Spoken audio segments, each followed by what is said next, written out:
Okay, we're gonna begin with a word of prayer.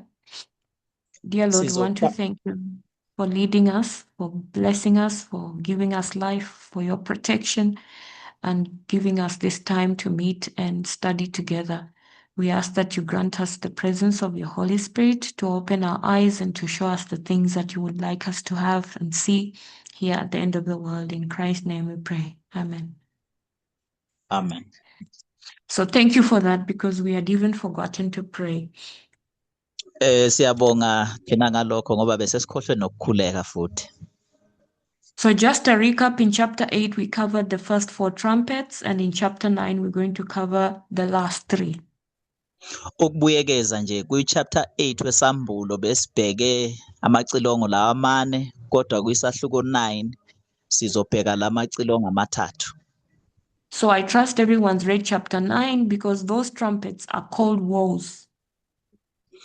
Ngiyathemba ukuthi simfundile ku-chapter 9 ngoba lawo ma-trumpet lawo noma lawo macilongo abizwa ngokuthi omaye noma ama-woes. In the 3rd century, Rome began to split into 2. IRoma ke laphayana ibese iyahlukana kabili lapha kwi-3rd century.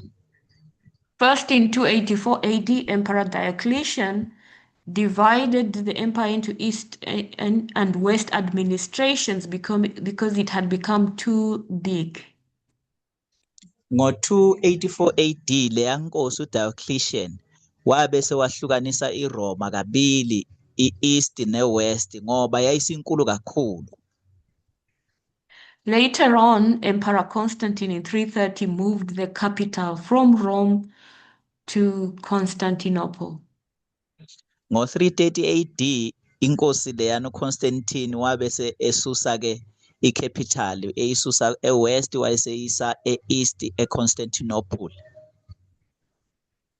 This is how Rome looked like. This is the extent of the Roman Empire before it split.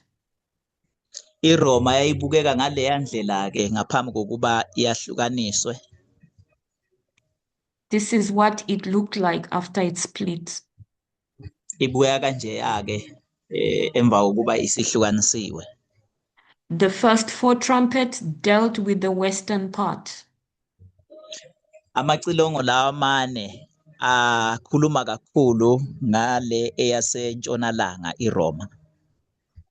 But that territory got taken over by the papacy. Kodwa leyo ndawo yabe sithathwa ke ubupapa. However, on the east, the emperors continued to rule. Kodwa ngapha ke empumalanga amakhosi aqhubeka khona ebusa. Western Rome, just to show some differences, the capital was Rome and they spoke the language Latin. Ukubonisa nje okungafani laphayana, iRoma leyasentshonalanga yayikhuluma ilimi lwesiLatin. Their economy was agricultural based. Umnotho wakhona wawakhiwa kakhulu ezolimo. They had fewer wealthy cities, less trade, and constant invasions from the barbarians. Babe namadolobha amancane acebile, nokuhwebelana kwakuhamba kancane, kodwa futhi babe nokuhlaselwa njalo, behlaselwa ngasenyakatho. Yeah, we remember these invasions from the north to be the first 4 trumpets. Siyakhumbula ukuthi lokuhlasela kwabo kusuka ngasenyakatho kwakuyilamacilongo amane. Remember the gods that the Bible described as hail and fire? Siyakhumbula ke ama-gods lawa iBhayibheli lithi isichotho kanye nomlilo. The Vandals were described as a burning mountain that fell into the sea. Ama-Vandals wona achazwa njengentaba le eya iyongena olwandle. And the Huns, wormwood, as well as the Heruli. Ama-Huns wona nama-Heruli achazwa njengomhlonyana. In the West, The dragon gave its seat to the beast, according to Revelation 13, verse 4. Laphana ke entshonalanga uDrago unika isihlalo sakhe usinikeza isilo njengencwadi yesambulo njengobisho. Eastern Rome, the capital was Constantinople, and they spoke Greek. IRoma le yasempumalanga ke yona icapital yakhona iConstantinople, ulimi abalukhulumayo is Greek. They had a rich trade-based economy. Umnotho wakhona wakhiwa kakhulu ukuhwebelana okucebile noma okunengcebo. They had a mixture of Roman, Greek, and Christian cultures. Babe namasiko axubile ayexubeke isiGreek kanye nesiRoma. While the western part is collapsing and giving its seat to the dragon around 538, lapho khona ke ingxenye le yasentshonalanga ibiwa inikeza isihlalo sayo kwimpumalanga. On the east, the emperors are going to continue ruling for another 1,000 years. Empumalanga ke amakhosi lawa azoqhubeka ebusa iminyaka efinyelela ko-1000.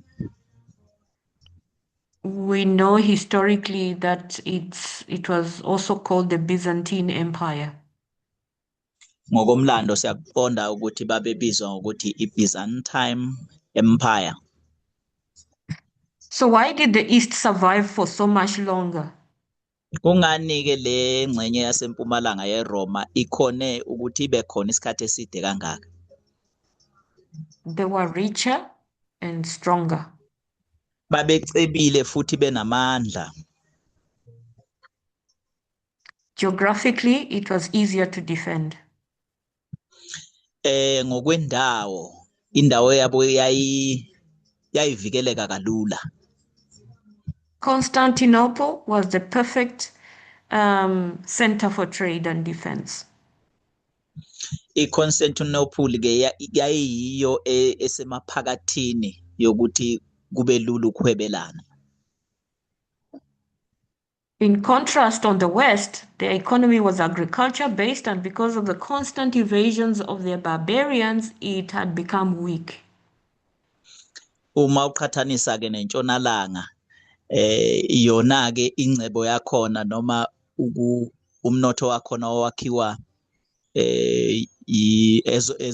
ezolimo babewa ke ngenxa yokuthi babe lokhu behlaselwa njalo ama-barbarians. Yeah, so the more it weakened, the more vulnerable it became to more and more invasions. Mabe lokhu behlaselwa njalo babe lokhu ke beya ngokuya bephelelwa ngamandla. In 527 to 567, Emperor Justinian tried to restore the glory of the Roman Empire. Ngaleya minyaka ke yo-527 kuya ku-567 leya nkosi uJustinian wazama ukuthi abuyise inkazimulo yeRoma. So he conquered Italy, North Africa, and some parts of Spain. Wayesenqoba leza indawo ke ilandelayo kuyi-Italy nenyakatho ye-Afrika kanye nezingxenye ezithize zeSpain. And he built the famous Hagia Sophia. Wayesakha ke leya ndawo edumile ekuthiwa iHagia Sophia. One of the things that I really that, how can I put it? One of my biggest wishes in life Isifiso sami esikhulu empilweni ilesi. Is I wish that I could travel up and down the world, the earth. ngifisela nje ukuthi ngehle ngenyuka ngitravela ngihamba nje umhlaba ngibona iy'ndawo. There are so many amazing places and things to see around the world. Zinhle kakhulu izinto ey'dinga ukubonwa ibukwe umhlaba wonke nje. Maybe I would even get to see the Hagia Sophia. Kungenzeka mhlambe ngize ngifinyelele ekutheni ngiyibone le ndawo okuthiwa iHagia Sophia. It's one of the world's most famous buildings, as you can see on the picture there. Esinye sezakhiwo esidume kakhulu umhlaba wonke esihle njengoba sisibona lapha esithombeni. The name means holy wisdom. Igama leli lichaza ukuthi ukuhlakanipha okungcwele, holy wisdom. It is famous for this massive dome here, you see, this dome here. Idumeke ngala amadome lawa amakhulu lapha njengoba siwabona lapha esithombeni. It's 31 meters wide and 48 meters high. Kuthiwa ke ingama meters awu-31 ubukhulu bakhona and ubude bakhona kuba height how many meters? 48. 48, thank you. 48 ubude bakhona. And for nearly 1,000 years, it was the largest cathedral in the world. Kucishe kufinyelele eminyakeni ewu-1000 le ndawo ke noma ibizwa ukuthi inkulu kunazo zonke emhlabeni. This is where, when Rome split into two, even the religion split into two. Ilapho khona ngalesikhathi iRoma ihlukana kabili nenkolo futhi yahlukana kanjalo kabili nayo. On the west you had Catholicism. Ngapha entshonalanga unobuKatolika, iCatholicism. And in the east developed what they call the Orthodox Church. Ngapha ke eMpumalanga baqala lenkolo ekuthiwa iOrthodox ehlephuka lapha kuyiKatolika. It's a religion we don't hear much about, but it is almost as large as Catholicism. Inkolo lena esingezwa kakhulu ngayo kodwa nayo inkulu njengoba sazi iKatolika. It's a sister religion to the papacy. Iwusisi ihlephuka khona lapha kuyiKatolika. If you remember looking at this, it is the second largest Christian denomination. Uma sibuka njengoba sibuka lapha esithombeni leza inkolo ingeyesibili ubukhulu eyinkolweni ezikhona emhlabeni. So let's look at the first woe, which is the fifth trumpet. Asike sibheke ke lo maye wokuqala okuyicilongo lesihlanu. What we've covered so far is just to give us context. Siye sakubuyekeza kuze kube manje besabheka nje ingqikithi isakhiwo. So can someone read for us Revelation 9 verse 1? Khona ngasifundela isambulo chapter 9 verse 1.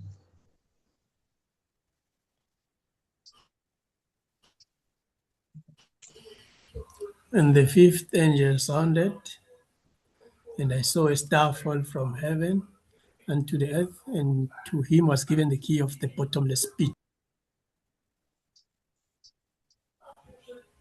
And he opened the bottomless pit, and there arose a smoke out of the pit, as the smoke of a great furnace, and the sun and the air were darkened by reason of the smoke of the pit. And there came out the smoke locusts upon the earth, and unto them was given power, as the scorpions of the earth have power. Mm-hmm.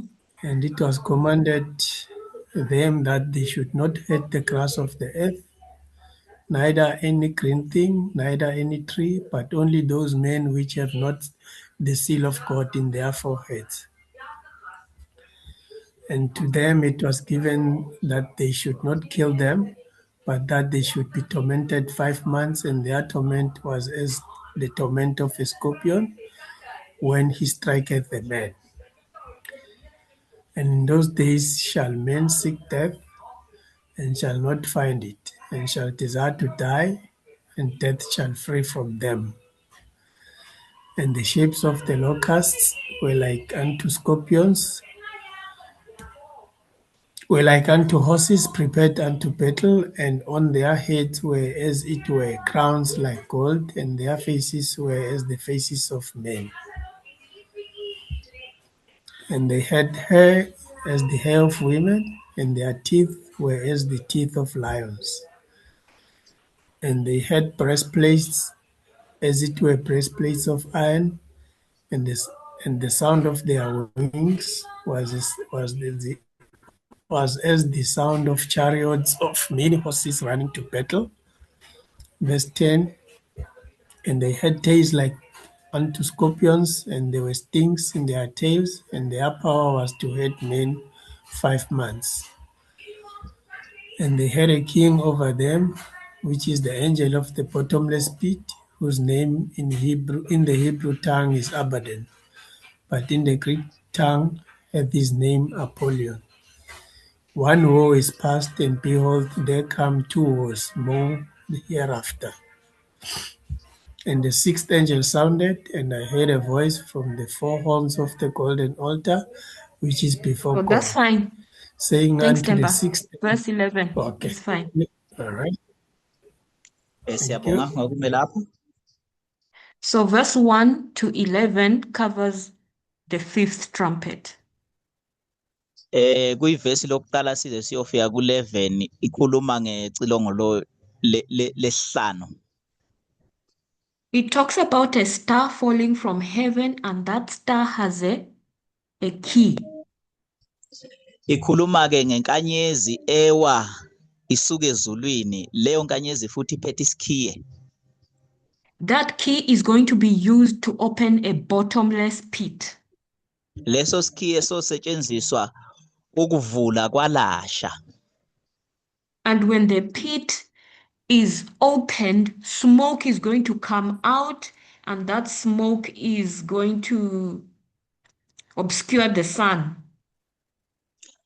Lo mgodi wakalasha uzothi mawuvulwa bese kuphuma khona isimoke noma intuthu, lentuthu izobe sisitha ke ilanga lingabonakali. Then out of that smoke, you're going to see locusts coming out. Kuleyo ntuthu kuzobe sekuphuma izintethe. But the scorpions are so powerful, as if they are scorpions. Kodwa bese kuba khona ke ofezela abanamandla kakhulu, kuba ngathi babuka ngathi ofezela. We all know what locusts do when they invade an area. Siyazi ukuthi izintethe zenzani noma isangcobe senzani uma singena endaweni nje. But maybe these days, because of climate change, we really do not see hordes and hordes of locusts invading an area. Ngenxa ke yokuguquguquka kwesimo sezulu asiboni ke isikhonyane singena eyindaweni eziningi noma sibonakali intethe lezi. But historically, when locusts invade an area, they eat up every green thing. Kodwa emlandweni nje siyazi ukuthi isikhonyane uma singena endaweni besivele sibhubhise yonke isihlahla nje besingelutho. They can be very destructive and come and eat up all the crops that people have planted, cultivated. Besithi isikhonyana ke masiqhamuka nje sicoboshise yonke into size sidle nezitshalo zabantu abayitshalile sibhubhise. So God is using this language because humanity is very familiar with it. uNkulunkulu usebenzisa lo limi ke ngoba isintu silijwayele masilibona lo limi kulezi zinto ezenzakalayo emvelweni. But the funny thing about these locusts is that they are commanded not to hurt the grass or any green thing. Kodwa kumangazayo ke ngalesikhonyana sitshelwe noma siyalela ukuthi singalokothi sidle ihlahla noma konke okugreen. The only people spared are the ones that have the seal of God. Abantu abashiywayo ke lana ekubhubhiseni kuba abantwana bakaNkulunkulu noma abantu bakaNkulunkulu. These locusts, they are commanded to hurt but not to kill. Lesikhonyana ekuthiwe ke sizwise ubuhlungu kodwa singabulali. They are going to torment for 5 months. Bazofaka ke bezwise lobuhlungu inyanga ezinhlanu. And when they are busy tormenting, people are traumatized. Uma lesikhonyana sibhizi ke sitinyela ngobuhlungu abantu bazobese baphazamiseke engqondweni babe traumatized. But death is running away. Kodwa ukufa kuyabaleka kube bikho. It is said these locusts, they look like horses. Kuthiwa lesikhonyana sibuya ngathi amahashi. On the heads, they have crowns, golden crowns. Emakhanda abo kunemqhele yegolide. And they have hair like women's hair and teeth like lions. Baneyinwele njenge ezabesifazane babe namazinyo anjengawamabhubesi.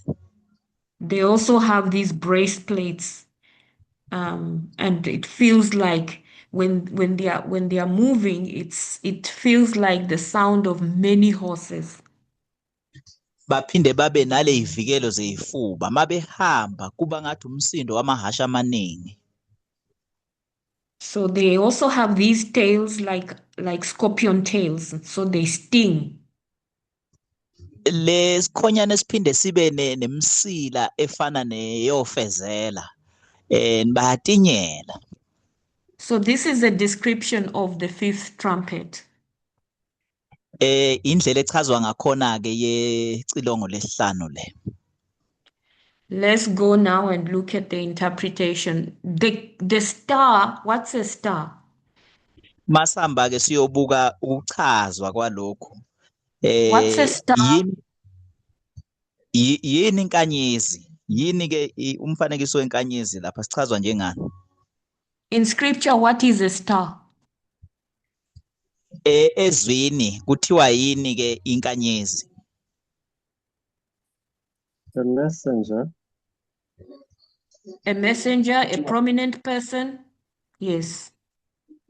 Kuthiwa isithunywa noma umuntu oqavile? It can be a good messenger or a bad messenger. Kungaba isithunywa esilungile noma isithunywa esingalunganga. Just know that a star represents someone of prominence. Kumele sikuthathe nje ukuthi inkanyezi imele umuntu oqavile. In this case, the star that fell from heaven and had a key for a bottomless pit was Khosrow. Lapha ke lenkanyezi ephethe isikhiye sokuyovula umgodi wakalasha imele ke uKhosrow. What had happened is that Muhammad had had his visions and he had now invented the religion of Islam. Okwenzeka kwaba ukuthi uMuhammad waba ke nembono and then wasesungula inkolo yeIslam. Where was this happening? In Saudi Arabia, in the deserts there. Lokhu kwakwenzeka ke eSouth Arabia lapha nokugwadulela khona. Now, Muhammad is going to send a messenger to Khosrow. Khosrow is like the person ruling in Constantinople. uMuhammad uzobe sethumela umlayezo kule nkosi uKhosrow lebusa laphana eConstantinople. In Constantinople, the religion is Orthodox. Lapha eConstantinople inkolo yakhona ile echezuke kuyiKatholika okuthiwa iOrthodox. Remember, Orthodox is a form of Catholicism, the sister religion. asikhumbuleke ukuthi inkolo le echezuke lapha kuyi-Catholicism umhlobo wayo. Mohammed has cooked up Islam down there in Saudi Arabia, and he sends a messenger to invite Khosrow to become a Muslim. uMuhammad ke upheka lenkolo lapha neConstantinople usuthumela umlayezo ke kule nkosi ekuthiwa uKhosrow ukuthi nayo izoba uMuslim. Khosrow rejected the invitation. uKhosrow wathi cha akunjalo sobe ngibe wasenqaba isimemo. Khosrow is in conflict with Western Rome. uKhosrow ke uyaphambana noma unoxabana neRoma le yasentshonalanga. Don't be confused. In the West, it's still the papacy, but the papacy has an army, has forces that it can use. Singadideki lapha eWest kuseyiphaphasi ebusayo kodwa inamabutho ewasebenzisayo. Mohammed is aware of this conflict between West and Eastern Rome. uMuhammad uyaqonda lokungqubuzana phakathi kwale inhlangothi zombili kwentshonalanga nempumalanga yeRoma. So he is going to take advantage of this conflict to achieve his own agendas. Uzobe sesizakala ke ngalokungqubuzana ukuze naye afeze ezakhe inhloso. So this is the situation that Bible describes as a key opening the bottomless pit. Lesi simo iBhayibheli lisichaza njengesikhiye esivula umgodo wakwalasha. Mohammed is going to take advantage of this conflict to spread his religion. uMuhammad uzosizakala ngalokungqubuzana ukuze naye asabalalise lenkolo yakhe. So that's the first step, is the key opening the bottomless pit.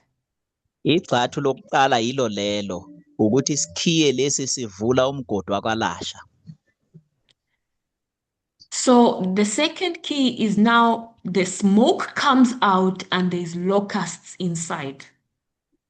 Isikhiye sesibili ukuthi kuphuma intuthu laphayana bese kuleyo ntuthu kuphuma isikhonyana noma intethe. It's a description of this desolate this religion coming out of this desolate area called Arabia. Kukhulunywa ngale nkolo lena evela kule ndawo ekuthiwa iSouth Arabia, inkolo eyoniso.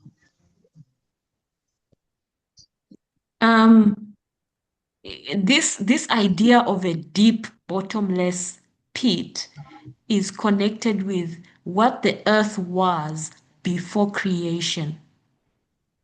Lo mqondo ke womgodi wakalasha ojulile lokhu kuxhumene nomhlaba leqaleni uma ungakalungiswa noma kungakadalwa lutho kuwo. The nature of this religion coming out of a bottomless pit, and the smoke is so dark it even blocks the sun.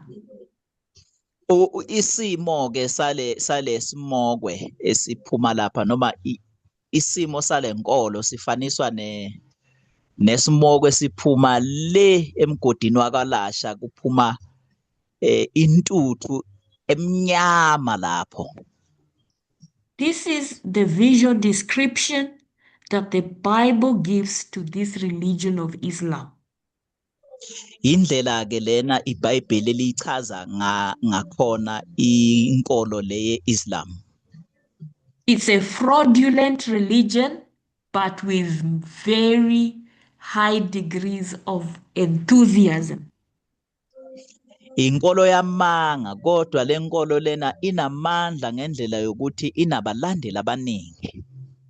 So this religion that was cooking itself in Arabia in the bottomless pit, somebody is going to open the key and the smoke is going to come out and spread all over the world. Lenkolo ke echazwa njengokuthi intuthu emnyama ephuma emgodini wakaLasha ile nkolo ye-Islam ezobese igcwalisa umhlaba wonke.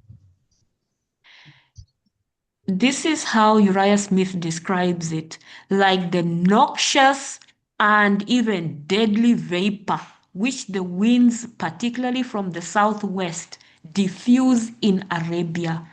Mohammedanism spread from thence, its pestilential influence arose as suddenly and spread as widely as smoke arising out of the pit, the smoke of a great furnace. Such is a suitable symbol of the religion of Muhammad, of itself, or as compared with the pure light of the gospel of Jesus. It was not like the latter, a light from heaven, but a smoke out of the bottomless pit.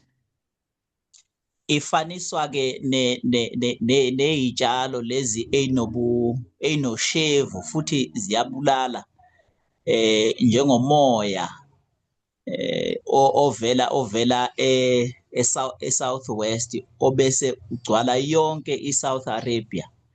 Le nkolo kaMuhammad igcwale yonke indawo njengesifo sobhubhane. Yavela masinyane yabe sigcwala yonke indawo njengentuthu ephuma emgodini wakaLasha. Intuthu lena ifaniswa nomlilo ovuthayo. Lenkolo ke ifaniswa isimboli yakhona yalenkolo ifanele lenkolo kaMuhammad ngoba iqhathaniswa uma uyiqhathanisa nokukhanya lokho okungenasici kwevangeli likaJesu Kristu. Yona ke ayifani nokukhanya lokho okuvela ezulwini kodwa ifaniswa njengentuthu evela emgodini wakwaLasha. If there ever was a cult in this world, it's Islam.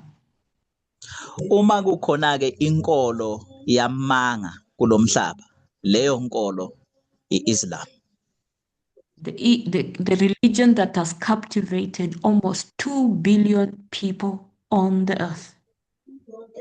Inkolo loze ebambe cishe abantu abafinyelela la ku2 billion umhlaba wonke.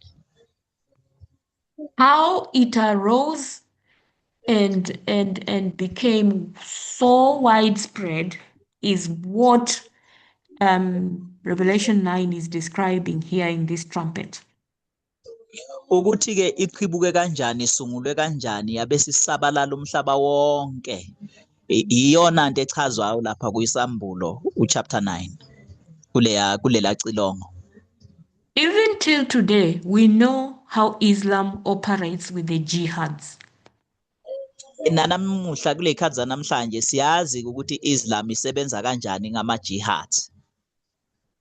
Forced conversion. Uyaphoqwa ukuthi uphenduke lapho ube uMuslim. It's not like Christianity where somebody is evangelized and given the opportunity to believe or not to believe. Akufani nasenkolweni yobuKristu lapha khona ushunyayeza uvangelwe bese uyikhethela wena ukuthi uyakholwa noma ukholwa. So it came as a false religion propagated through violence. Ize njengenkolo engeyona yeqiniso nakhona lapho futhi isebenzisa ubudlova nodlame. The imagery of scorpions suggests speed and vigorous attacks. Uma isebenzisa umfanekiso wofezela ikhuluma ngokusheshsha namandla ngokuhlasela kwayo. When these evangelists, Islamic evangelists, would invade a city or a town, uma labavangeli beIslam behlasela idolobha noma umuzi, they came riding on these horses and resistance was not an option.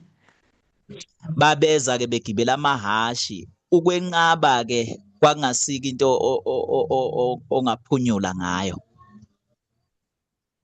They started as Saracens and then later the Turks.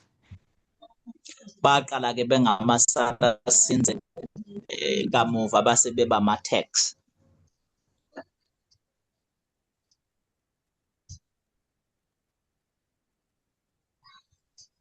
But they were not permitted to hurt the grass, the green things, or any tree.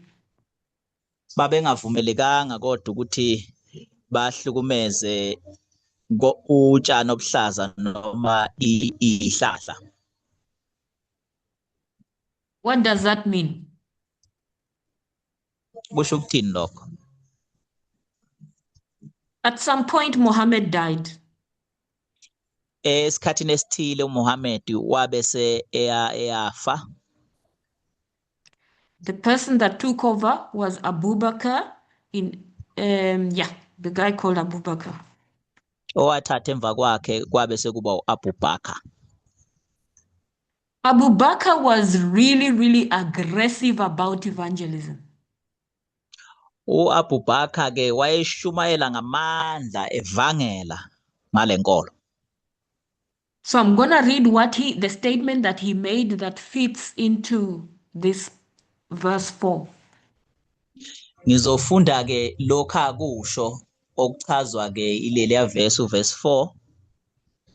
I will read and then Tammy, you will interpret, you read later. So, when you fight the battles of the Lord, acquit yourselves like men without turning your backs. But let not your victory be stained with the blood of women and children. Destroy no palm trees, nor burn any fields of corn. Cut down no fruit trees, nor do any mischief to cattle, only such as you kill to eat. When you make a covenant or article, stand to it and be as good as your word. As you go on, you will find some religious persons who live retired in monasteries and propose to themselves to serve God that way. Let them alone, neither kill them nor destroy their monasteries. And you will find another sort of people that belong to the synagogue of Satan, who have shaven crowns. Be sure you cleave their skulls and give them no quarter till they turn either Mohammedan or pay tribute. Uma niya ke empini niyolwa impi kaNkuluNkulu, ibane namandla. Kujwayeleni ukuthi anisobe nabaleka empini. And futhi ukunqoba kwenu mangagcwali igazi labesifazane nezingane. Ningabulali ihlahla futhi ningashisi umbila nokuhlaza. Ningalimazi ihlahla zama-fruit, futhi ningalimazi inkomo, ningenzi lutho ey'nkomeni, kodwa nibulale kuphela lokhu enizokhona ukuthi nikudle. Manenza isivumelwano noma nisho okuthile, sigcineni leso sivumelwano, nilunge njengamazwi enu. Maniqhubeka futhi empini niyothola abantu laba abakholwayo abaphila laphayana kuma-monasteries. Nibatshele noma nibanxenxe ukuba nabo bakhonze uNkulunkulu ngaleyo ndlela. Nibashiye kanjalo, ningabathinti futhi ningababulali, ningabhubhisi nama-monasteries abo. Kodwa lapho nithola abantu abathile laba ngabesigodlo sikaSathane abagunde imiqhele yabo, niqiniseke ukuthi nihlephula amakhanda abo, ningabayeki kuze kube ukuthi baphenduka babe ngama-Mohammedans noma baba ngama-Muslim nabo, or babhadale. Thank you. Thanks, Dabi. So 2 classes of worshippers are identified in this verse. Laphana kuchazwa ke abakhonzi ababili abahlukahlukene. You see, these Saracens were going to be given an instruction to go and spread Islam. Laba Saracens ayenikwe umyalelo ukuthi ahamba sabalalise inkolo ye-Islam. So they are going to go everywhere. Bazogcwala yonke indawo. Africa, Middle East, Europe. Bazoya e-Africa nase-Middle East nase-Europe. Abu Bakr is telling them, when you go, don't kill women and children. U-Abu Bakr ubatshela ukuthi uma niya lapha empini ningababulala besifazane nezingane. Don't destroy trees, don't go killing animals, just what you need to eat. Ningayibhubhisi izihlahla nokuhlaza izilwane ningayibulali kodwa nibulale lezi enizozidla kuphela. You're going to encounter some religious people that live in monasteries. Nizothola abantu lapha abahlala kuma-monasteries. The ones that have shaven their heads, you kill those ones or they must convert. Laba bagunde amakhanda abo niyababulala labo noma kwamele baphenduke nabo bangene enkolweni yethu. But the other type, leave them alone.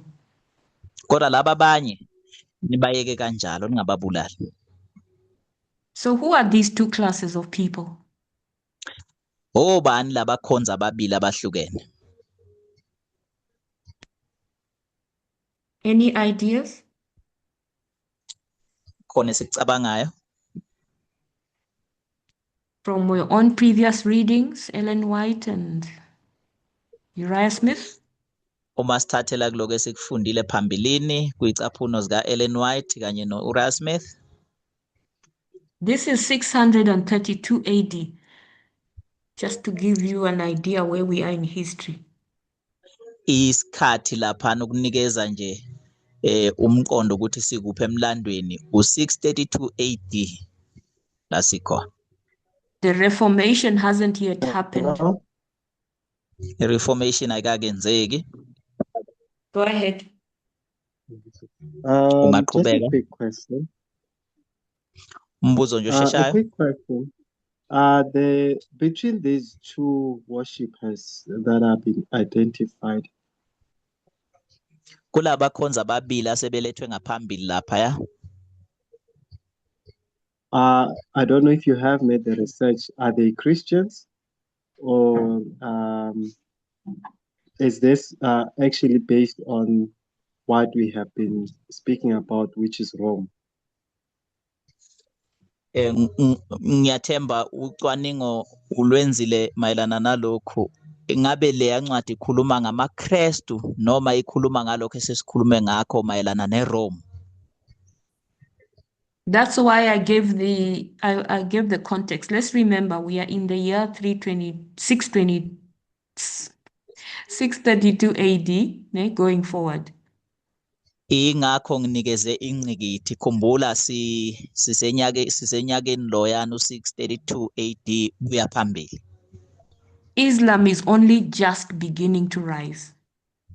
Inkolo yobu-Islam iqeda nje ukuchibuka, iyasungulwa. So in terms of religions, what options do you have? Ngokuphathelene inkolo empeleni unakuphi ukukhetha la? To be a Christian or a Mohammedan? Let's leave Mohammedan out of it because it's just rising. Asithi kuyibeka eceleni kancane le Mohammedans ngoba isanda kuqala nje yona. Let's focus on this Christian. What options do you have within Christianity? So you have, or to be a Roman Catholic. Mm-hmm.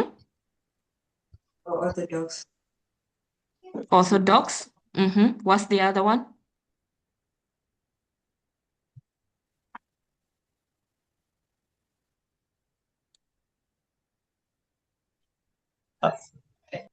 Remember the Waldenses. Oh, yeah. So you had these people that ran off into the mountains when the papacy took control of the world. Sorry, can you please repeat that? I was a bit disturbed, Elder Torin. Okay. In 632 AD, Ngaloya nyaka 632 AD, you had three options in terms of religion, maybe four. kwakumele ukhethe ezintweni ezine okuphathelene nenkolo. You could be a pagan, but we know pagan has now converted into Catholicism, right? Kwakukhona ubuhedeni, uyazi ubuhedeni base bubhabhadiswe baba iCatholicism. But then we have these Christians that ran off into the mountains, refusing to come under the control of the papacy. Kodwa bese kuba khona lamaKristu abaleke aya eintabeni ngoba engafuni ukuthi abuswe ipapacy. These people existed for centuries in the mountains, separated from the rest of the world. Laba bantu baphile iminyaka engamakhulu eintabeni behlukene nezwe. Out there, they continue to serve God to the best of their knowledge. Lapha baqhubeka bekhonza uNkulunkulu ngendlela abahlose ngayo konembeza babo. On the east, you had Orthodox religion. Bese ngale empumalanga bese uba nalenkolo eqhezuke kwiCatholicism ekuthiwa iOrthodox. And now there's a new religion called Islam. Sekuqhamuka khona lapho inkolo entsha ekuthiwa iIslam. So when Abu Bakr is giving this instruction to the Saracens, Uma ke uAbu Bakr enika lenkolo lapha kumaSaracens, he's telling them there are these people that you're going to find in these monasteries. ubatshela ukuthi kunalabantu enizobathola lapha kuma-monasteries. Worshipping God, don't kill them. Bazobe beyikhonzela uNkulunkulu ningababulali. But there were other people also who stay in monasteries and those places, but they shave their heads. Bese kodwa kuba khona abanye abantu abahlala kuzo zonke lezinye indawo nakuma-monasteries, but bona babese bagunda amakhanda abo. Remember that the Catholic Church had a really well-established hierarchy. So khumbula ukuthi ibandla leli labaKatholike belinobuholi obusunguliwe obuqinile futhi. They had the Pope and then the bishops, and then you have these monks that would stay in monasteries. Babe nompapa baphinde babe namabishop bese beba nalama monks lawa ahlala kulama monasteries.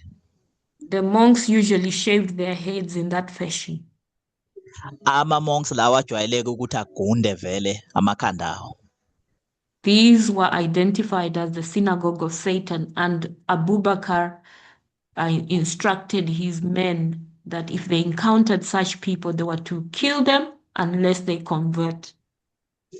Lama monks ke ayehlonzwe njengokuthi akhonza esigodlweni sika Sathane. Uthi ke uAbu Bakr mabe wathola bane bawabulale. I don't know why he made such a distinction, but he did. Angazi ke wakwenza kanjani lokwahlukanisa phakathi kwalabantu kodwa nje wakwenza. That's why Islam is identified prophetically as a scourge against the papacy. Ingakho ke iIslam ngokwesiprofetho ilethwa njengeskeji noma isahlulelo kwinkolo yobuKristu. In fact, Ellen White, somewhere in Great Controversy, I just couldn't find the statement, I was trying to find it. Empeleni nano Ellen White uyakusho lokho kwincwadi Great Controversy indawana athile kodwa ngisakhumbula ukuthi kukuphi ngizozama ukuthi ngiyithole leyo ncwadi. But somewhere she narrates how every time the Catholic Church would organize a crusade to go and find these Waldensians and kill them. Ukhuluma ngokuthi kwezinye ikhathi ikatholika lena iyayenza ama-crusade ukuthi kuzohanjwa nje kuyofuna amaKristu bese ayabulawa. It's a campaign looking for these people.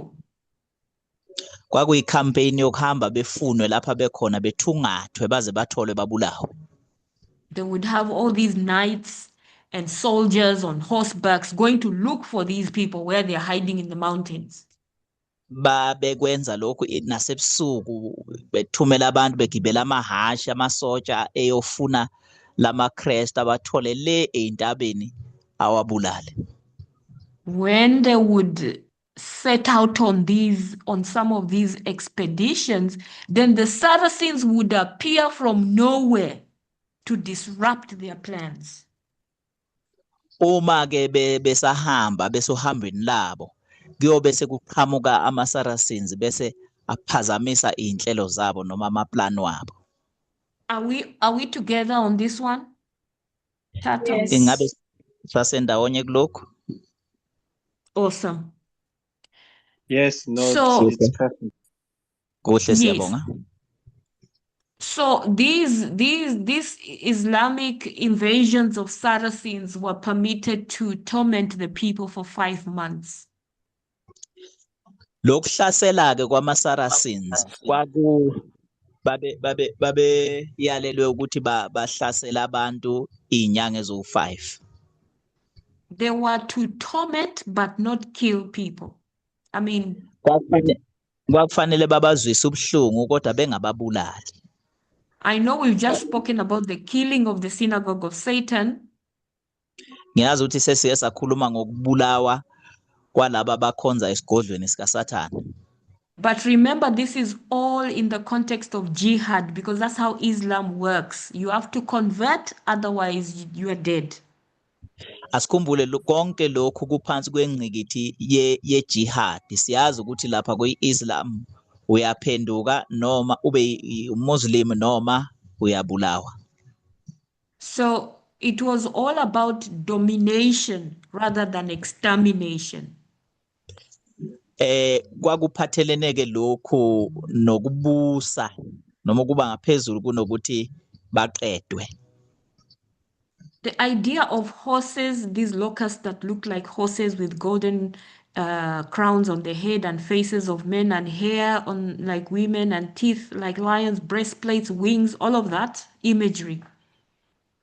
Lo mbono ke ophathelene namahashi nesikhonyana kanye nesivikelo sesifuba nazo zonke lezi zinto ezibaliwe laphayana kulo yambono. It's just a description of these Mohammedan armies riding their powerful horses, very experienced riders, having turbans on their heads, and usually the men had long hair. Ukuchazwa nje kwawo lama Mohammedans ukuthi aye ne-experience lapha ekugibeleni amahashi futhi abantu besilisa babe nezinwele njengezabesifazane bechazwa ngayo yonke le ndlela. And it's a compare and contrast because the Greek and Roman armies were primarily infantry. Ukuqhathanisa ke lokhu nokumatanisa ngoba impi le yama-Greek yayihamba iba amabutho. It was really just a few riders on horses. The majority of the army would be on their feet. Kwakuba abambalwa abagibele amahashi laba abaningi uquqaba loluhamba ngeenyawo. But for these Saracens, the majority of the army were on horseback. Kodwa ngokwama-Saracens ke abaningi kwakuba yilaba abagibela amahashi. So that is why these locusts, it is said, looked like horses. Ingakho ke kuthiwa lesikhonyana sasibukeka njengamahashi. And they had tails like scorpions, and again is mentioned again, hurt men for 5 months. Babe nemsila efana neyofezela kuyabalwa ke nokuthi babezwisa abantu ubuhlungu inyanga ezo5. This period of hurting men began when they got a king over them. Lokuzwisa abantu ubuhlungu kwaqala ngesikhathi beba nenkosi. In the beginning, these armies were in many different factions. Ekuqaleni ke lamabutho ayehlukahlukene kaningi. Each one trying to get converts for Muhammad. Nalelo qembu lalisebenza kanzima ukuze lithole laba bazophendukela kuMuhammad. Operating independently. Babe hlukahlukene babengasebenzisani. But eventually, they all united under one Ottoman Empire by a man called Othman. Kodwa ekuhambeni kwesikhathi bagcina behlangana bonke ngaphansi komholi noma inkosi ethile ekuthiwa uOthman. And this Othman is identified as an angel or a messenger or a minister. Lo Othman ubalulwa njengengelosi noma njengeminister. Whose name was Abaddon or Apollyon. Igama lakhe kuthiwa ke uAbaddon noma kuthiwa Apollyon. Abaddon means destroyer. Apollyon means one who exterminates or destroys. uAbaddon uthiwa yena ke ngolunye ulimi ilobhubhisayo bese uApollyon naye ilo oqothula kungasali lutho. Yeah, just different language. One is Hebrew, one is Greek, but it's the same meaning. Incazelo iyodwa kuhlukama izilimi isHebrew nesiGreek kodwa into eyodwa. That king over them was Othman. Lenkosi eyayibabusa ibizwa ngokuthi uOthman. And when Othman united all these factions together into one united force, Uma uOthman ehlanganisa onke lamaqeqeba ewenza kuba impi eyodwa enamandla. that is when we start counting the 5 months. Ila siqala khona ukubala lezi nyanga ezinhlanu. It started on the 27th of July, 1299. Iqala ke ukubalwa ngomhla ka27 kuJuly ngo1299. Remember, Islam comes into existence 620 something, 600 there, 610, 620 AD. Asikhumbuleke ukuthi Islam isungulwe ngo610, 620, 630 AD. So for about 600 years, getting to 1299, they're operating as many different factions. Iminyaka ecishe ifinyelele ko600 ukuqala lapha yana ngo1299 basebenza behlukahlukene beba amaqeqeba namaqoqo lapha nalapha. So there's a kind of a change in dispensation or a change in organization that now allows them to function as one united body.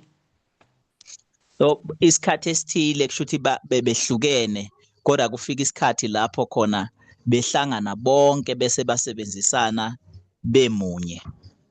The 5 months are prophetic 5 months. Leza inyanga ezinhlanu zingokwesiprofeto. We have to convert it into years of prophecy. Kwamele siyiguqule sizenze iminyaka yesiprofeto. Every month has 30 days.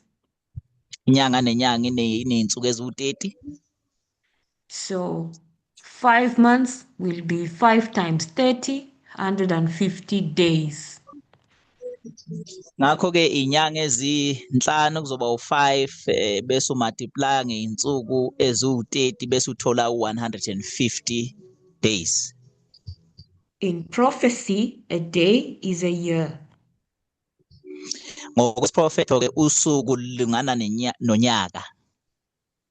So 150 days means 150 years. Ngakho ke kusho ukuthi insuku ezu150 zilingana neminyaka e150. When you add 150 years to 27 July 1299, you end up in 1499. Uma uhlanganisa ke iminyaka e150 usuka ku27 July 1299 ufika ke eminyakeni lapha yana 1449. So this period of 5 months, kulesikhathi ke singange 5 months, inyanga ezu5, the Ottoman Empire is in perpetual warfare with Eastern Rome. lo mbuso ke ekuthiwa i-Ottoman Empire ube lokhu ulisana neRoma njalo njalo. But they are not able to conquer it. Kodwa bakhona ukuyinqoba iRoma. They did take some few provinces. Bakhona ukuthatha izifundazwe ezimbalwa. But they were never able to conquer Constantinople. Kodwa bakwazanga ukuthi bakhona ukunqoba iConstantinople. But in 1449, when the 150 years ended, a change took place. Kodwa makufika lesa sikhathi u1449 makuphela leminyaka e150 kwaba khona uguquko. So let's summarize the fifth trumpet. Asike sifinqe ke lecilongo lesihlanu. We see the rise of Islam. Sibona ukusungulwa kweIslam. The Eastern Empire of Rome is going to start disintegrating. Umbuso weRoma lo wasempumalanga uzoqala ukuhlakazeka. But it's going to take many years. Kodwa lokho kuzothatha iminyaka eminingi. The armies of Mohammed's armies or Mohammedanism, those armies are represented by locusts and horses and scorpions. Lamabutho kaMohammed afaniswa ke njengeintethe isikhonyana namahashi kanye nofezela. In that period, 632 to 1449, you're going to have first the Arabian phase that transitions into the Ottoman Empire. Kulesa sikhathi esibaliwe kusukela ngo632 AD uzuyofika lapha yana ku1299. Leso sikhathi sibalwa njengese Arabian bese siphenduka siguqukele kwi-Ottoman. The instruction is warfare, but be ethical. Do not kill children. Do not kill women. Spare these men that you find in monasteries, but the ones with shaven heads, they must convert. Isiyalezo ke sithi yilwa kodwa yiba nozwelo. Mawuthola besifazane nezingane ungalichitha igazi. Kodwa mawuthola laba abagunda amakhanda abo ubhisa konke. Ubayeke kodwa laba abakhonzayo kuma monasteries abo. When the factions unite as Ottoman Empire, they are given 150 years to torment Eastern Rome. Uma onke lamaqoqwana noma lama group ehlangana ndawonye abese aba munye anikezwa isikhathi ukuthi azwise ubuhlungu abantu izinyanga noma izinsuku ezu150. The symbolism of Abaddon or Apollyon just refers to Ottoman rulers, starting with Othman. Lo lapha ke lika Abaddon noma Apollyon ikhuluma nje ngokuqala kwababusi laba be-Ottoman Empire. Ukuqala ngabo ngo Othman oqala. Thank you. So that's the fifth trumpet. Are we clear on the fifth trumpet? Are there any questions about this? Icilongo lesihlanu leli esilibhekile ngabe siyaqonda konke lokho esikhulumile ngaphansi kwale cilongo.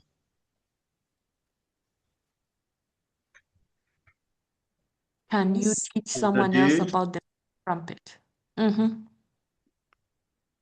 Elder D, thank you for this lesson. Very, very powerful, informative. I just want to check in terms of when they use the term, they say the religion that was not, it was a fake religion, kind of. Does it mean that it was not meant to exist? Or what was the reason for it to be a fake religion? And then the other one, in monasteries, they will not touch the monks and the bishops.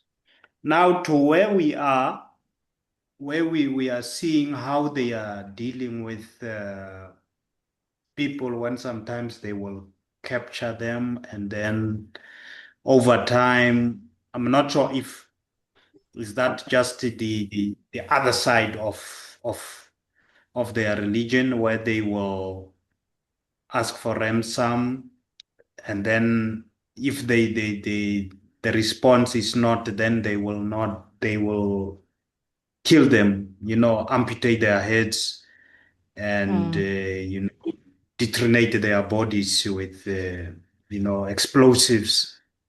I just want to check what religion are they?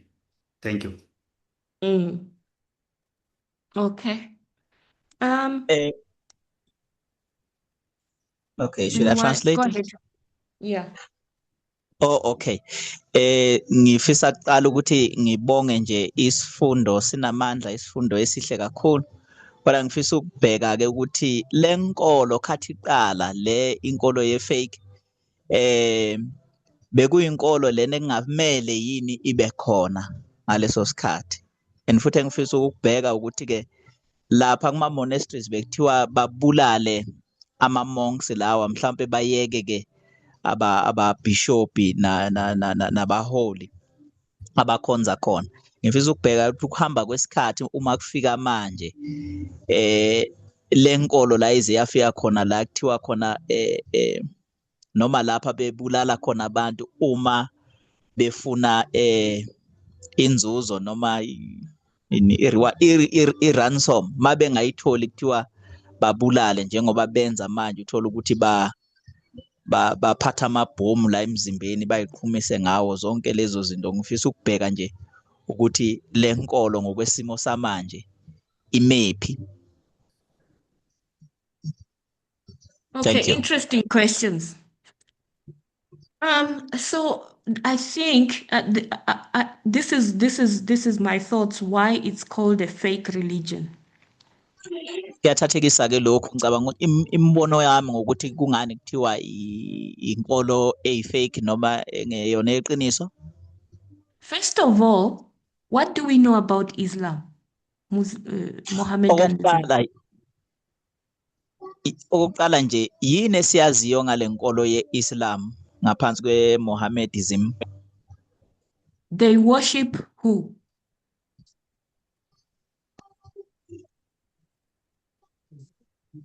Allah. Allah, apparently. Who is Allah? Ngabe ubani Allah? Apparently is God to them. Which God? Kuba kubuka ngathi uNkulunkulu, kodwa muphi uNkulunkulu? The God Well, of I'm not sure about. The claim is they are worshiping the God of Abraham. Exactly. Bona ngokwabo bathi bakhonza uNkulunkulu kaAbraham. They claim that they are children of Abraham. Bona ngokwabo bathi bayinzalo kaAbraham. In fact, they believe in the entire in the Pentateuch. They read the very same. If you read What's their book called again? Quran. Quran. When you read the Quran, the first 5 books are the books of Moses. Empeleni nabo bathi bakholela kule ncwadi kaMose eyinhlanu. Uma ufunda le ncwadi yabe kuthiwa iQuran, bathi bakholelwa kuzo. Zikhona lapha kuyiQuran le ncwadi kaMose eyinhlanu. In fact, the place where we depart as Christians from Muslims is that they don't believe in Jesus Christ. Empeleni la sihlukana khona namaMuslim ukuthi bona bakholwa kuJesu Kristu. But everything else, they claim that they are same like us, Christians. Kodwa kuzo zonke ezinye izinto bona bathi bayafana nathi nje singamaKristu. In a sense, they are very much like the Jewish religion. Ngandlela thile bayafana nje nenkolo leyo yamaJuda. They believe in Abraham, they believe just like the Jews do, but when it comes to Christ, then they deny the divinity of Christ. Bakholela Abraham, bakholela ngendlela yamaJuda, benza zonke lezi zinto kodwa mase kufika kuKristu hayi yena bayamphika ke. But guess what? They recognize Jesus as a prophet. Kodwa ke siyakuqonda ukuthi uKristu bamazi njengomprofeti kuphela. But that prophet is not as important as Muhammad. Futhi ke loyo mprofeti akabalulekile ukundlula umprofeti wabo uMuhammad. So truly it's a religion that's claiming to be like a cousin of Christianity. Ngokusobala ke inkolo lena ethi isondele enkolweni yobuKristu. So it is a fake religion. Ngempela inkolo engeyona yeqiniso. On top of that, they have this structure here in that's found. Is this found in Mecca or Medina? Mecca. Mecca, right? Ngaphekwa lokho banile sakhiwo esitholakala lapha eMecca. What's inside this structure? Yini lapha ngaphakathi kulesi sakhiwo?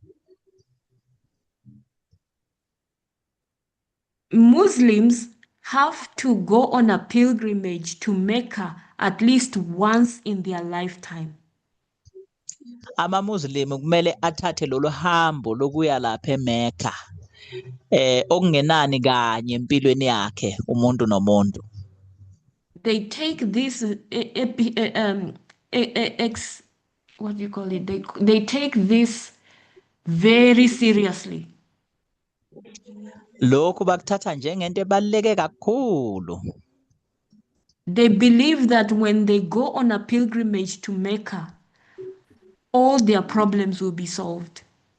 Bakholela ukuthi mabethathe lolu hambo lokuya lapha eMecca zonke inkinga zabo ziyovele ishabalale. Do you see how they are perfectly organized around this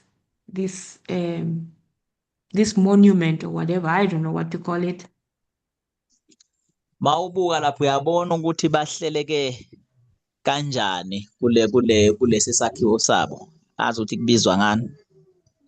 What's inside it? Sithi yini ke ngaphakathi lapha kulesi sakhiwo? Inside it is what they call a black stone. Phakathi kulesi sakhiwo kunalento ebizwa ukuthi itshe limnyama noma i-black stone.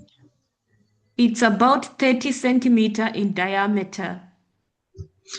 Liwu 30 centimeter ke ubukhulu bakhona okuyindilinga. No one has confirmed anything about its origin. Akekho okwaqinisekisa ukuthi livelaphi lelitshe. Some suggest it might be a meteorite. Abanye bathi into iwale emkhathini yawele emhlabeni.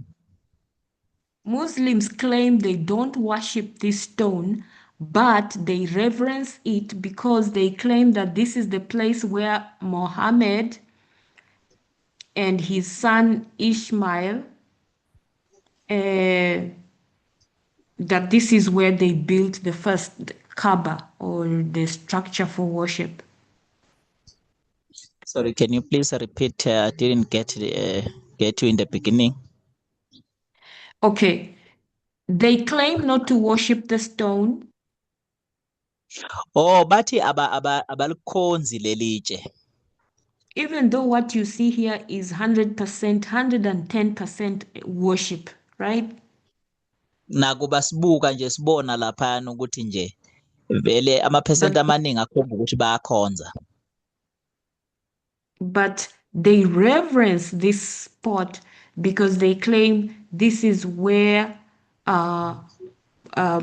Prophet Muhammad placed that stone. Bathi bayayihlonipha nje leya ndawo ngoba ilapha khona uMuhammad abeka khona lelitshe. And then he kissed that stone. uMuhammad waqabula lelatshe. So what these pilgrims are attempting to do in the millions is to get as close as possible to the stone. Lento eyenziwa abantu ke abayizigidigidi laphayana ukuthi basondele nje uma bengasondela kulelitshe kuphela. Obviously, not everyone will be able to get close. Ngokusobala ke vele ngeke bonke abantu basondele eduze lapha kulelatshe. But even by simply pointing, if you can come to the pilgrimage, even if you are right there at the back and you point at the Kaaba, you will get the blessings, whatever they are. Kodwa nje mawuke wasondela nje wakhona ukuthi ukuphombe lelitshe nawe uyoyithola leyibusiso eyitholakala lapha. To me, this is ultimately paganism. Kimi nje ubuhedeni nengqotho zabo lobo. But they are claiming that this is the worship of the God of heaven. Kodwa bona bathi bakhonza uNkulunkulu impela umdali lo wasezulwini. Actually, when Muhammad created this religion, in Saudi Arabia, there were many different pagan religions, worship different gods. Empeleni uMuhammad khathe eqala lenkolo eyisungula. Kwakhona izinkolo eziningi lapha yana eMiddle East zikhonza uNkulunkulu abaningi abahlukahlukene. All these gods were not related with Christianity. Bonke labo uNkulunkulu bebengahlangene nenkolo yobuKristu. And then Muhammad picks one of those gods to make him his real God. uMuhammad uthatha ke oyedwa walabo uNkulunkulu abaningi and then usumenza okuyena ukuthi uNkulunkulu weqiniso. So why fake? Because they are worshiping one of the ancient pagan gods and then claiming that that's the God of heaven, whom we call God. Kungani kuyinkolo engeyona yeqiniso ke le? Ingoba basakhonza lo uNkulunkulu babahedeni basendulo and babathathe babenza kwabangathi uNkulunkulu weqiniso lo esimkhonzayo wasezulwini umdali. Secondly, they claim to believe in the God of Abraham, just like Christians do, and yet they reject Christ. Okwesibili ukuthi bathi bakhonza uNkulunkulu kaAbraham njengokuba amaKristu enza kodwa bona babese bemenqaba uJesu Kristu. So it is a fake religion. Empeleni nje inkolo yamampunge. But it's identified, in fact, it's identified as black smoke. Ezwini kichazwa njengentuthu emnyama. And today it is capturing almost 2 billion people. Insukwini zanamhlanje ke ibamba abantu abafinyelela ku 2 billion. The second part of your question about these two classes of people. Ingxenye yesibili yombuzo wakho ngalabantu alamaklasi amabili abantu. Let's clarify two types of people. Asike sichaze kunabantu abahlukehlukene kabili. There is these Waldenses who live in the mountains. Kunama Waldenses la ahlala ezintabeni. They've built a life there. They have their churches there, their monasteries, whatever. Impilo yabo nje bayakhe lapha entabeni namabandla abo yonke into bayenza lapha entabeni. In the cities and in the villages, the Catholic Church is in control. Lapha ezilaleni nasemadolobheni iCatholic Church iyona ebusayo lapho. But they have a class and order of priests. Kodwa baneklasi elithile nabaholi babapriest. They call them monks. Babiza ngama monks. Different orders of monks. Ama monks ahlukahlukene ke ngokwama order awo. Each order has its own characteristics. Nalelo qembu linezinto elivela ngazo noma ama characteristics alo. So you will come across an order of monks. They live out, they isolate themselves, and they live in their monastery day and night, day in, day out. Uzohlangana neqeqeba ke lama monks elihlala kuma monasteries athize lihlala ubusuku nemini lapho. They belong to the Catholic Church. Bayingxenye Catholic. Normally you identify them by the shaven heads. Babonakala ngamakhanda agundiwe. They also live in monasteries. Nabo baphila kuma monasteries futhi. So Abubakar is going to make a distinction and tell his men, when you get these people that live in monasteries, you must make a distinction. There is those ones which are God's people, and then there is those ones that belong to the synagogue of Satan. UAbubakar uzokwenza umehluko ke phakathi kwalabantu ababili ukuthi bahlukene khona labo abakhonza uNkulunkulu bangabantu bakaNkulunkulu bese kuba khona laba abakhonza esigodlweni sikaSathane. So we asked, who are these people? Siba nombuzo ukuthi bangobani laba bantu. We identified the first class as remnants of these Waldensians living in the mountains. Siye sabona ke iklasi lelokuqala ukuthi ama-Waldenses lawa ahlala ezintabeni. But you also have monks that live in monasteries who are of the synagogue of Satan. Kodwa bese kuphinde kuba khona ama-monks ahlala lapha kuma monasteries akhonza kuyisigodlo sikaSathane. So these monks with shaven heads, Abubakar said, when you meet them, they must either convert. If they don't convert, you cleave their skulls. Lama monks ke agunde amakhanda. UAbubakar uthi manithola wona ke kukabili ukuthi ayaphenduka athatha inkolo le yakho Abubakar noma niwabulale. But when you find these religious people who live retired in the monasteries and propose themselves to serve God, leave them alone. Don't kill them. Don't destroy their monasteries. Kodwa manithola laba bantu abathi bona bakhonza uNkulunkulu abayinikele kuye ningababulali labo bantu. Bashiye kanjalo. So you're gonna have these Muslims coming from Arabia. They are going to go into Europe and encounter two classes of Christians. Uzothola ke lama Muslim ephuma laphana eArabia azohlukanisa phakathi kwalabantu abahlukene kawu2. For some weird reason, they are not going to kill the Waldenses, but they are going to try and force the Catholic monks and priests and people to convert or die. Ngezathu esithile bazothola ke ama-Waldenses lawana ngeba wenze lutho kodwa mabethola ke laba priest nama monks alaphana kwi-Catholic kuzomele baphenduke noma babulawe lapho. So does that answer your question? Uyaphenduleka. Ngabe uyaphenduleka umbuzo wakho? All right. No, thank you. Thank you very much. I think it makes sense. Thank you. Angibonge ngiyaphenduleka. Thank you. We've gone way past the time. I hope that everyone is clear. Hello? I wanted to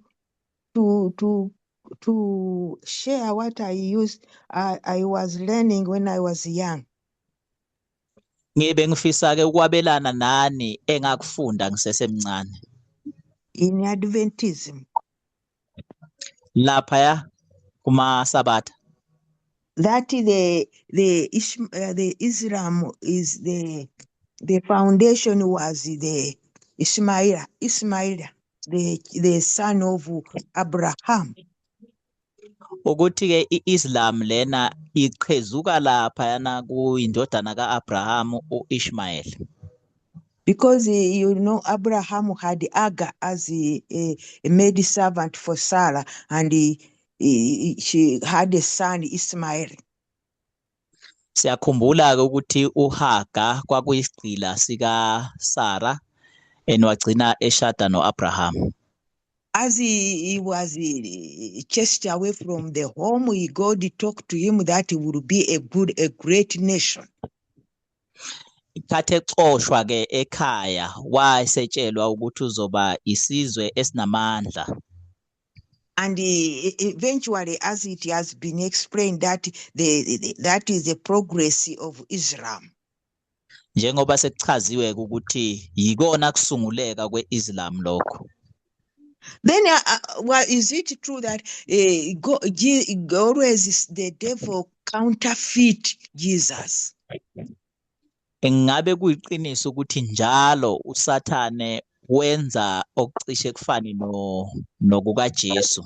When God creates this, Satan creates this to resemble Christ. Uma uNkulunkulu edala lokhu uSathane udala okwakhe okuzocishe kufane nokukaKristu. So that people can be confused, they cannot really know the truth. Lokhu kwenza ke ukuze abantu badideke bengezukulazi iqiniso. Like the Sabbath God created, the devil brought create a counterfeit Sunday. Njengakho nje ukuthi uNkulunkulu usilethele isabatha lokuphumula noSathane wathi cha nami nginelami waletha isonto. So it is the way Islam was created to a counterfeit to Christianity. That's why the Laodiceans, they were not killed because maybe they were God's people. The Satan knew that they are God's people. Indlela ke lena uSathane enza ngakhona naye uNkulunkulu mayeletha iqiniso yena uletha ukufuza iqiniso. Ingabe yiko lokho kwenzeka kuyiLaodicea ngendlela yokuthi amakholwa ayekwa angabulawa kodwa laba abanye babulawa. And the Catholic, because there was persecution, they were persecuting the Laodiceans, those people who are living in the mountain. That is why the Islam was against the Catholic. Na khathi iCatholic ke ibulala abantu laba amaWaldenses bona abazange babulawe kodwa laba abanye babulawa. Ngabe ingakho iIslam mhlawumbe ke yabese ilwa neCatholic. So it is my comment, but I'm also wondering whether that was also a right to our time. Ilokho bengifisa ukusho bengiyibuza nje ukuthi ngabe kuhamba kanjani ngesikhathi sethu. Because Islam is a powerful religion, as you say, second big one. Ngoba iIslam inkulu, iyinkolo yesibili enkulu emhlabeni. Thank you. Ilokho bengifisa ukwazi nokukunezezela. Ngiyabonga. Yes, that's true. That connection to Ishmael and Abraham is what the Muslims claim. Kuliqiniso lokuxhumana no-Ishmael i-Islam isho kanjalo kuliqiniso. Yes, and it came out as a black smoke to torment the Eastern Empire, but as well the papacy. Ivela kanjalo isungulwa njengentuthu emnyama izele ukuzozwisa ubuhlungu iphaphasi iphinde izozwisa ubuhlungu iRoma le eyase East noma empumalanga. So because of Islam, the papal activities to destroy the Waldensians were not successful. Ngenxa yobuRoma bufisa ukubhubhisa bushabalalisa ama-Waldenses kungazange kuphumelele. Yeah, I mean, obviously God had, I'm not saying that God created Islam to protect their people. I'm just saying that that's how it played out in some instances. Noma ngingasho ukuthi uNkulunkulu waletha i-Islam ukuze izovikela abantwana bakhe kodwa indlela okwenzeke ngakhona emlandweni lokho. Nonetheless, we understand the concept of punishment. Nakuba kunjalo kodwa siyayiqonda ke imfundiso leye yokwahlulela noma yokujezisa. Yeah, so thanks everyone. I think we need to close now. Thank you for your attendance. We're going to close in prayer now. Ngifisa ukubonga wonke umuntu ukuthi nibe khona. Siyabonga kakhulu sovala ngomkhuleko njengamanje. Dear Lord, we thank you for leading us through this study of the fifth trumpet, the first woe, helping us to understand the aspects, the dimensions, and what actually transpired, to inspire us with faith and confidence in how you have always been with your people through all the generations. And we have the confidence and the trust that even now, in this our generation, you will be with us and you will protect your people. And so that when the end comes, all of us, our prayer that we'll all be saved. And may you continue to bless us. In Christ's name we pray. Amen. Thank you, Tammy. Thank you for translating. And thank you, everyone. Over to you, Tina. Thank you, Elder, for the study.